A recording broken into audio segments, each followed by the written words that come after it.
Home Delivery ist die nächste Station hier jetzt wieder in Deep Space. And I welcome all our English-speaking guests for this next presentation of Ars Electronica Home Delivery, where we especially focus on our pre-jury, and today we have the interactive art. And I welcome Martin Honzig, Head of Festival and Head of Prix, to guide us through the next hour. Thanks. Thank you, Andreas. It's not going to be the next hours, gosh. We try to keep ourselves shorter, so we try to reduce it within the next 20 minutes down. Welcome also from my side, ladies and gentlemen. This is the next series of the presentation of this year's Prix Ars Electronica categories as well, and I think we repeat ourselves. It's not about the winners, it is about an insight, about some experience of a rather intense weekend that we had. Was it the U19 Create Your World category 2 weeks before, and then it was the computer animation last week, so is it the interactive art plus category this year, and the digital communities this week, and the digital communities next week. In the next 15 to 20 minutes, we will introduce you into a rather intense and specific weekend, in a happening that was kind of centralized, should have been a social gathering, but because of the phenomenon we are all facing, it was a decentralized event. We are going to bring you closer to insights about the jury members and a live chat with one of them. It's going to be Sabine Himmelsbach. She's the head of the House of Media Art in Basel and was part of the jury, among others. And their thoughts about the category itself, about the quality of jury meetings in times of isolation, and certainly about the origin season of all of this, the art project. With me, I mean a team that has been preparing a load of works. And especially today, I'd like to welcome Crystal Bauer. She, together with Veronica Kren and me, my little self, was preparing the many projects for the jury members. We were guiding the jury members the entire week. And I think we had a wonderful and rather intense time together. Welcome, Crystal Bauer. Thank you, dear Martin.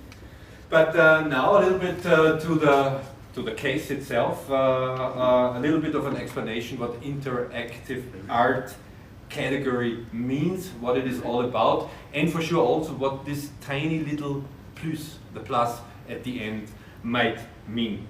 In full respect in front of this jury description and the jury itself, I will read down the description of the interactive art plus category that we have on the net, because you need to know that when I joined Ars Electronica, this category was actually the royal class.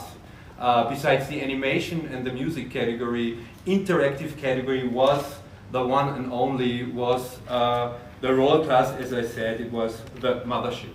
And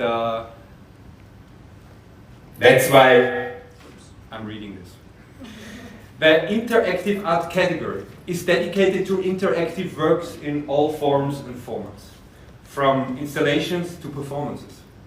At the top of the agenda is artistic quality in the development and design of the interaction, as well as the harmonious dialogue between the content level and the interaction level. That is, the inherent principles of the interaction and the interfaces that implement them. Of particular interest are relevant works with an explicit social political agenda, those that represent noteworthy technological or scientific achievements, as well as works that have strong impact and potential to expand the scope of human action and participation. Along short, the interactive category has always been this category where artists highly skilled about the technologies they surround themselves would be able to reflect a world that more and more was dominated by technology, by inventions of humankind. Where the role of humankind then at the end would be is very often answered by the many different artists. Talking about many different artists means that we have to really focus a little bit on some, I would say, superlative numbers. And Crystal, would you give us a little bit of an insight in that? Please. Thank you very much, Martin. I actually need to interrupt briefly because there is some problem with the audio. It's okay now? Thank you very much. And actually, I have an incredible number that I want to share with you. We had more than 1,200 artists that submitted and shared their project actually just in this interactive art category this year. And I mean, this is a number that is unbelievable. And even more so, it is unbelievable that the artists are coming from 90 different countries all around the world, literally.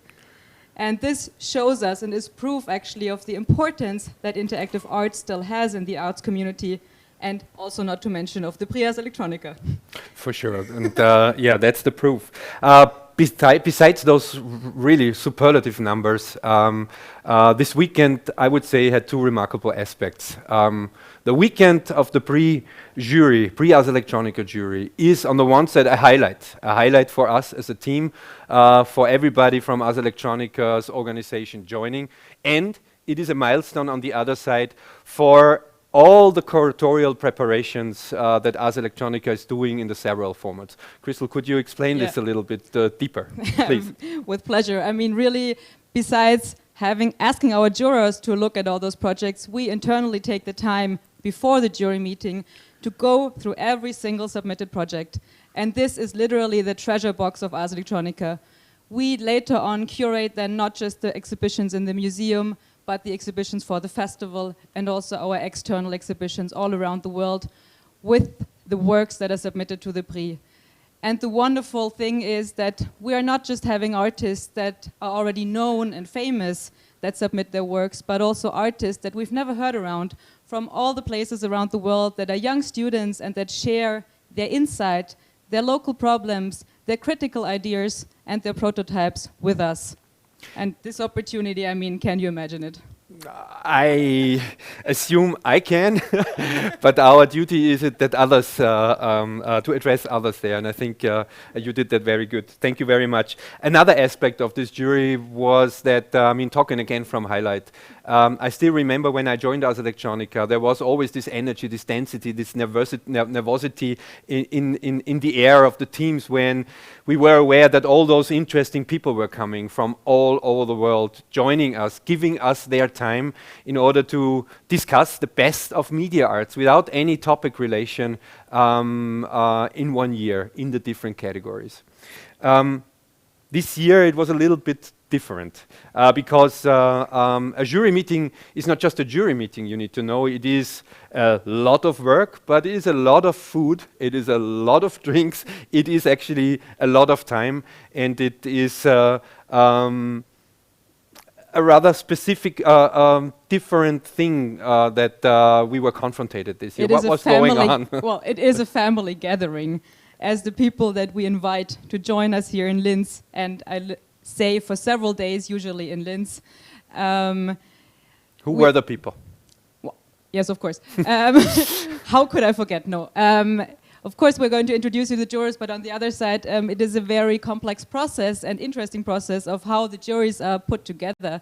And as you might have noticed, it's every year a changing group of jurors, jury members that are invited to Linz. And we take good care that the backgrounds of those people vary a lot, that they come from scientific fields, artistic fields, but also are artists themselves, that are that can represent all those artists that entrust us their works. Mm-hmm. And in this specific case, we had which personalities did we invite here? Actually, in this case, you were hinting at, for example, Vladan Jola. Vladan Jola is the director of the Share Lab in Belgrade. He is a professor himself, but his name is linked to the artwork that actually already won a prize last year. It is the AI anatomy. And this wonderful poster work map, actually, my God, I did say poster work, but you see it all over the world in many, many exhibitions. Exactly, currently. And it's at the same time shown in our gallery space in the basement. And it was the winner of the Starts Prize last year. Right. And so Vladan really shared his ideas this year with us, strongly fighting for all those socio-political critical projects that were criticizing systems that, you know, under which the artist had to live and work. On the other side, you see already those experts above us. It is Du Eun Choi, who is a Korean curator based in New York, who has more than 20 years of expertise, and at the same time brought in her Asian view, her knowledge of the Asian art scene, fighting and presenting those artists that submitted to the Prix this year. So who else? On this side we have Haitiam Navarre. Haitiam is the founder and director of Kairotronica, which is the Media Arts Festival in Cairo. And then we have Stefan Tiefengraver, our Linz local hero, and an artist that I think in the last years has been presented at the festival like literally every year. Not because he's from Linz, just because he makes such good art. Of course.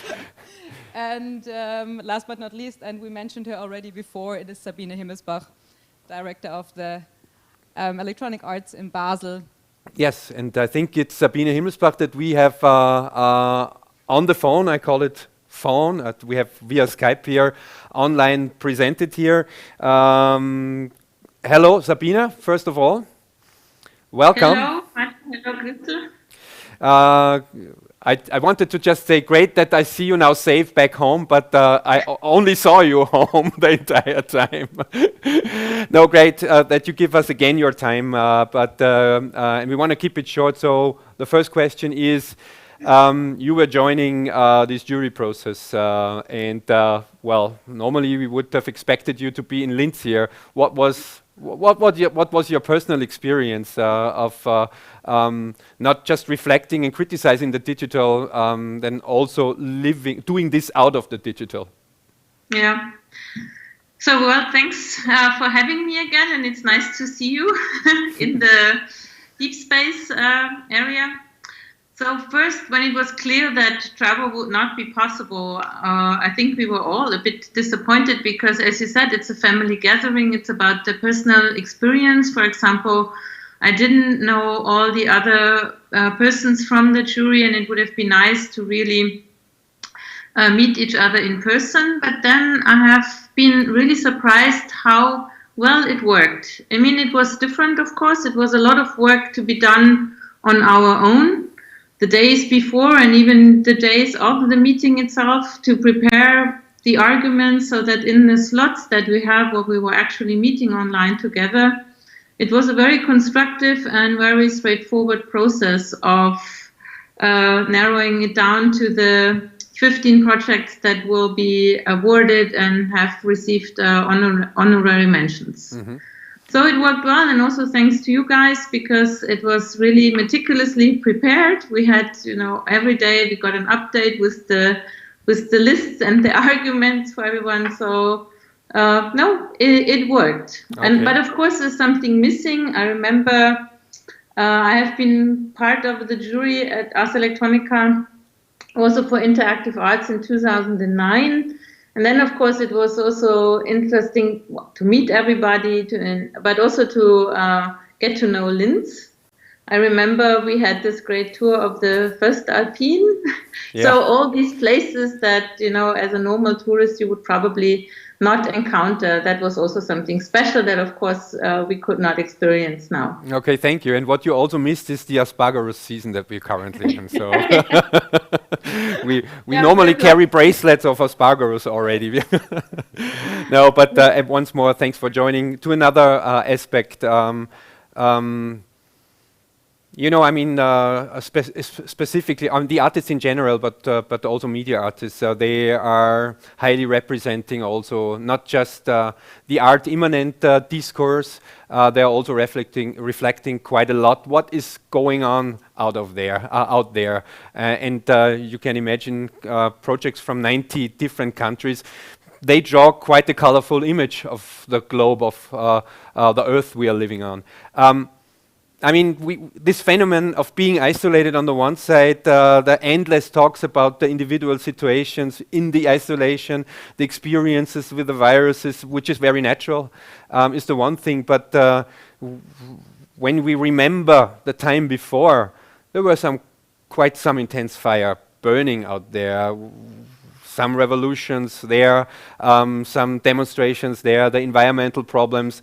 I mean, all those huge challenges for us as a society. Was this somehow reflected already? And was also the coronavirus already super actually reflected in the project that you saw? I think that's very particular about media art, or what I love about media art is that a lot of the works have a critical contemporaneity. You know, they are reflecting the social upheavals that we are facing through the radical changes that we face by, technological change. And again, also in this year's applications, there was very strong tendency, projects that were political, addressing current issues and topics, for example, the state of constant surveillance that we are in, be it through facial recognition software in the urban environment, but also kind of like inside the body through biotechnologies, for example, and DNA research. Of course, you mentioned it, the big topic before the global pandemic was climate change, and we also had a lot of projects that have been reflecting ecological issues, speculative futures, but also kind of creating awareness what could be done. And then something that was also very predominant was reflecting the change of labor. Where do we work? And that was also something that fundamentally changed also during the pandemic, that everybody was now working from their homes. When and where and how are we paid? All these issues have been addressed by the works that we had looked on. Yeah. Okay. Thank you very much, and thank you for your constructive contribution in the jury and also for helping out here. Have a good day and greetings to Basel. This is where we're currently sitting. Yeah. Looking forward to experiencing the festival in September. Yeah. I hope to see you soon. Yeah. In whatever aggregate state. Bye bye, Sabine. Likewise. Bye bye. Ciao. Yeah, so this was a little bit of an insight of the jury perspective, and when I look at the time, I think we need to hurry up. Let's talk about the essence of this all, and this is the projects. And again, this is not a winning presentation. This is going to be done later on. This is a very personal and a personal point of view on our experiences and also of what we thought to recognize in this endless, vast amount of submitted projects. In the most positive sense. For sure. Actually, we really just want to give an overview of some of the projects, of some of the topics that also Sabine just mentioned. And the first project is Google Map Hacks by Simon Weckert. Could you change the slide, please? Yes, please. And this project, I mean, has been on social media, but also on news in the past months.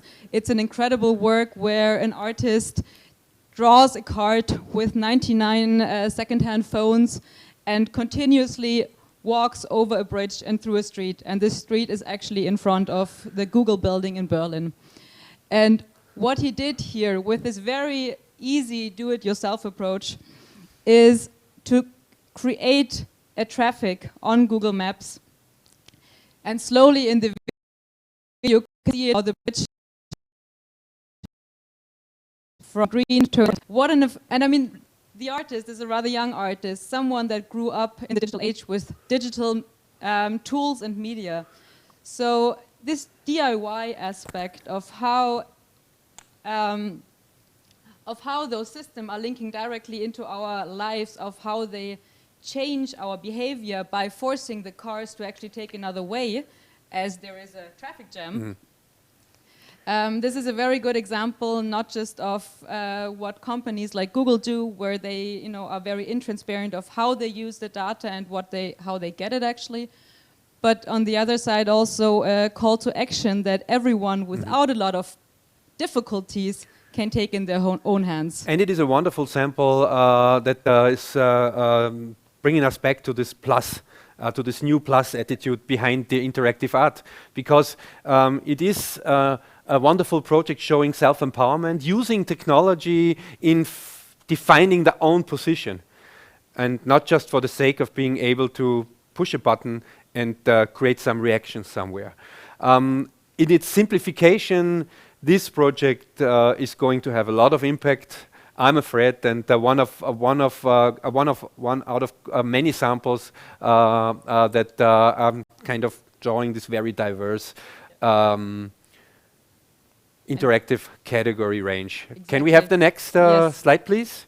So the next artwork is by Cecile B. Evans and... Nope. Sorry. Yes. Okay. Pardon. A Belgian artist in collaboration with the British scientist Rachel Armstrong. The work is called 999 Years and 13 Square Meters. And actually, Martin? Yeah, well, and again, this is somehow a curatorial interpretation, my personal interpretation of the project.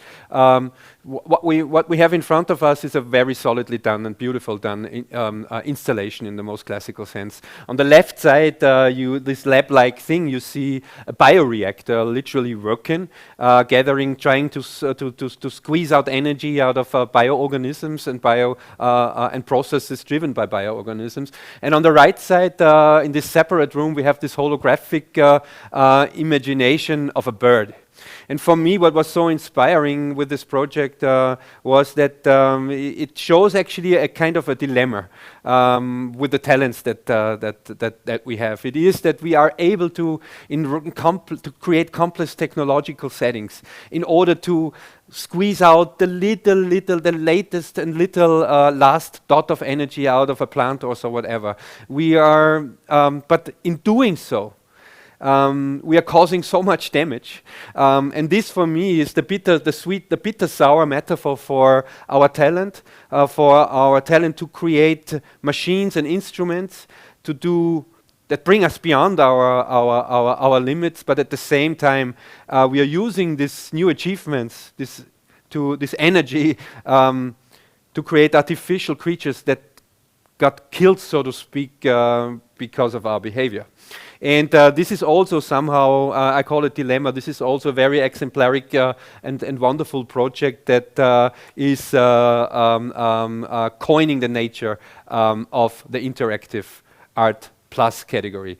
So quickly, not quickly, slowly, but quickly to the next two and the last two. Wonderful projects. explanation, actually. This wonderful work is by a Dutch artist. Her name is Sissel Marie Ton. And she visited the city of Groningen in the Netherlands, and where she, in exchange with the scientific community there, found out that actually the city since 32 years is suffering or is experiencing man-made earthquakes due to one of the biggest natural gas reservoirs in the earth there. And for her this was extremely interesting, especially after speaking to some of the local citizens that are living with this, not knowing when a man-made earthquake will appear. And some of them told her that they kind of developed sensors for waking up, for example, some seconds before the actual earthquake would appear. And she took this experience and transformed it into an artwork where you, by wearing this mask, this vest, actually can experience what some of those earthquakes might have felt for the citizen. But on the other side, it is for us at least a wonderful example of that artists are no longer working just by themselves, but bringing in huge collaborations of scientists, of the local people to develop their artworks. And really, even though this is a rather local-based artwork, it has a message for the global art world, and not to speak of our ecological and man-made changes. And it is again a new color in this vast interpretation field of what interactivity might be, a plus factor. And then to the last project, please, the last slide. Again, this is a perfumery. The artist, please The introduce him. algorithmic perfumery Yeah. by Frederick Döring. I'm sorry. Once more, wonderful, solid installation in the classic sense of the interactive art category, but with some added aspects. So what you can do there is that based on a list of questions, the artist is asking you, and based on the answers you give, the machine is creating a specific, very individualized, customized, personalized perfume for you. This is insofar nothing really new. We know those approaches, whether from creative processes or even from industry out there. But what the artist highlights and where the artist puts a finger on in this entire process is this moment where you got asked something and where you give an answer. He wants to kind of nail us, coin us into this momentum to see our chance in behaving and in doing actions. So what they say, what in the jury discussion came out, that this was actually a new way to, in the world of avatars, in the world of the digital twins, to create, whether it is an extension or it is some protection shield around you, that that just through the answers of the questions would be built and created. A wonderful piece, and at the same time, in the jury, we discussed this project as a potential new business case for the entire perfume industry. And this is also something this plus is representing. The plus also means that artists are doing this for the sake of art, as I said, as we said before, as we all know. But they are more and more going outside the art world to participate on the global problematics, and not to just raise the finger in saying you are doing something wrong. No, then even more in even presenting or potential prototypical solutions for fields where the entire global society is heavily struggling. This and many, many others of those projects, with all those colors, will be presented in the prize-winning press conference on the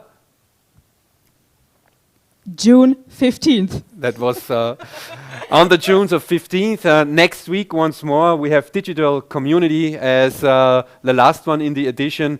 And we thank you for your time. We extended it a little bit, and we wish you a good day. Bye-bye. Yes. See the cheers. Thanks.